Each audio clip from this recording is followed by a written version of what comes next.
Car setups in F1 Manager 23 are just as important in this management game as they are in F1 23.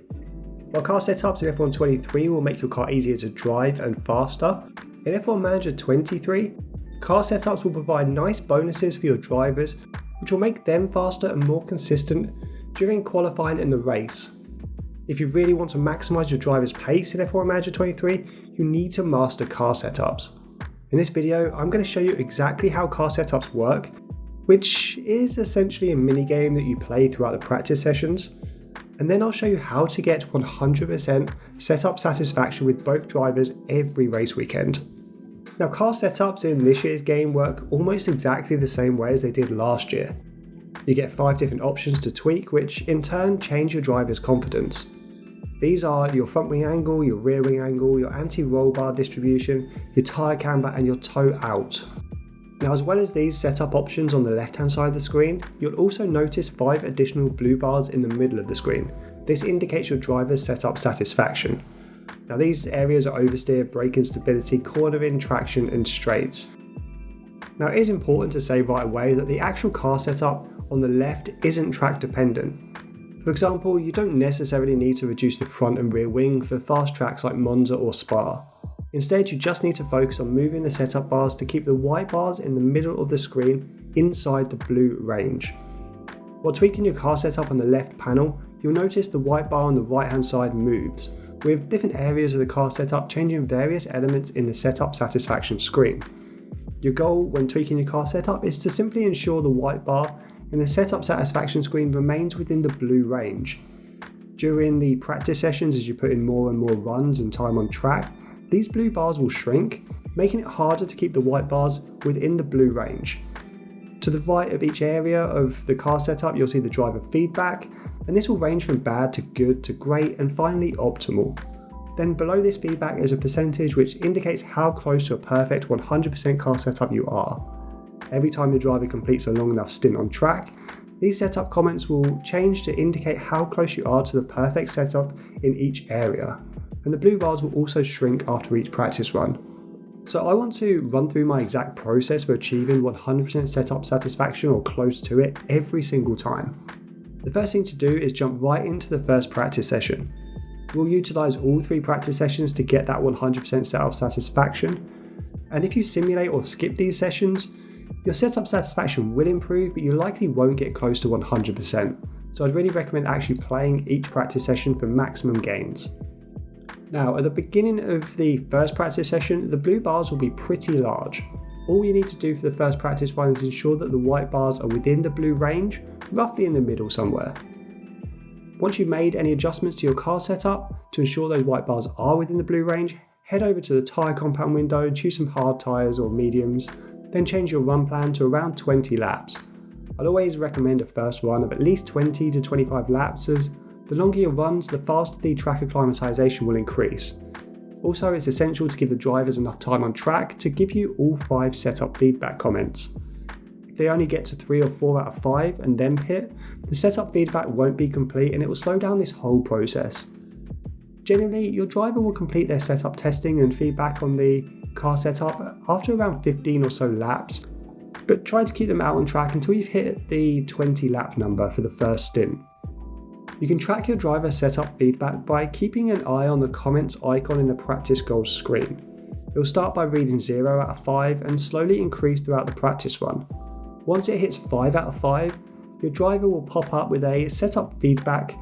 Once you've got all 5 setup goals and run for around 20 or so laps, bring your driver into the pits and we can start to actually tweak our car setup. Once your driver gets back into the pits, hit the reconfigure button, which will take you to the car setup screen. You'll see the blue bars in the setup satisfaction screen will shrink and you'll get feedback on each part of the car's bias. The feedback for each area will be either positive or negative, depending on how close you got the white bar to the perfect setup. As I mentioned earlier, getting each area to optimal is the goal for getting 100% setup satisfaction. What you'll want to do now is tweak the car setup a little to move the white bars. If any of the bars have slipped out of the blue range, you'll want to adjust your setup so that all 5 bars are back within that blue range. If the white bars are all within the blue range, you'll want to adjust the car setup so that the bars are just slightly different to the previous setup.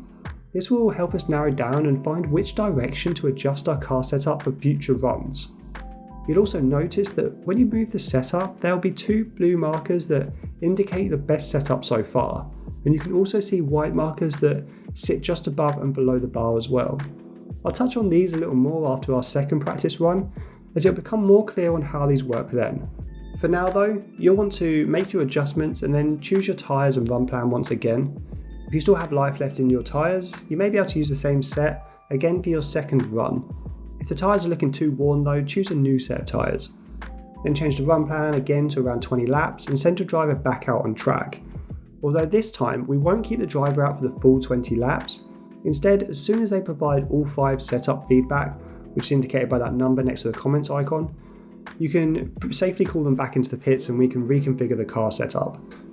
Once your drivers come back into the pits for a second time, you'll once again see the blue bars shrink. Some of the white bars now may be outside of the blue range, so we'll need to move them back into that blue range. Now we have 2 runs under our belt, we can really start to explore the car setup using those previous and best markers I mentioned just now. These are both very important and give us a good indication on which direction to move our car setup in next. The white markers show the most recent setup attempt, while the blue markers show the most accurate attempt. If the best marker is to the left of our previous attempt, we know to move the setup in that direction and we can rule out the right hand side completely. In this scenario, we'll want to adjust our car setup so that the white bar is to the left of our previous attempt. If we have bad feedback and the white bar is completely out of the blue range, we'll want to adjust the car setup pretty drastically. In this case, we can try to move the white bar pretty aggressively towards the other side of that blue range. We can do this as we know our previous setup attempt wasn't anywhere close to the optimal setup. And this will quickly narrow down which direction the setup should be during our third practice run. If, on the other hand, the feedback comes back as good or great, we know that the optimal setup isn't too far away from our previous attempt. This means we don't need to move the white bar too much to find that optimal range. Good feedback means you're relatively close, while great feedback means you're very close and only very minor adjustments are required. Now, once you've adjusted the setup bars once more and you're happy with where they are, you can send your drivers back out on track for another 20 lap stint. Again, make sure to call them in as soon as you get the 5 out of 5 setup comments. Before sending them out though, ensure you've made adjustments to each area of the car setup. Remember, minor adjustments for great feedback and more drastic adjustments for negative feedback. Always making sure the white bars are within the blue range.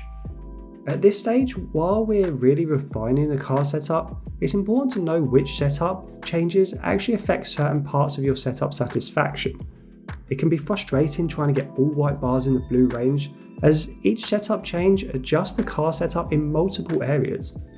You may have the optimal braking stability, for example, only to have to adjust certain parts of the setup which also move the braking stability bar.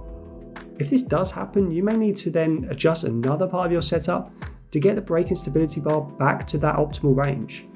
I'll put on screen now how each part of your car setup affects your car setup satisfaction. Now for me, I generally go about adjusting the car setup using the front and rear wings first. These options affect almost every part of the car setup, but they're the only 2 options that change the straights part of the setup satisfaction. You can adjust both the front and rear wings to get the straights in the spot that you need it, and then move on to the rest of the car setup knowing that your straights won't change. Also, you'll notice that the rear wing angle has a much larger impact on your setup and changes the bar positioning much more than the front wing. And you can use this to your advantage to make large sweeping changes to your entire setup. The toe out affects the least amount of setup options, so generally I leave this to last, as it only changes the braking stability and cornering, so you can use it to make fine adjustments in those 2 areas.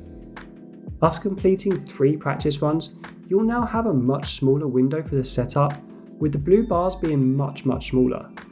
At this stage, you should generally have a good setup, but if you don't panic.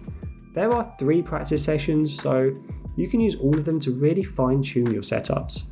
And in some cases, it can take all 3 practice sessions and multiple runs to find that perfect optimal car setup.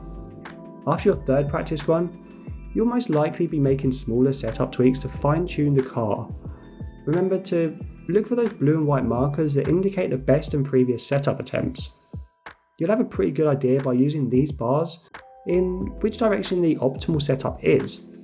If, for example, your previous attempt was to the left of that best marker, and you only got good or even negative feedback, you'll know that you can move the setup over to the right-hand side of that marker. Also, try to remember the feedback you've received on previous runs.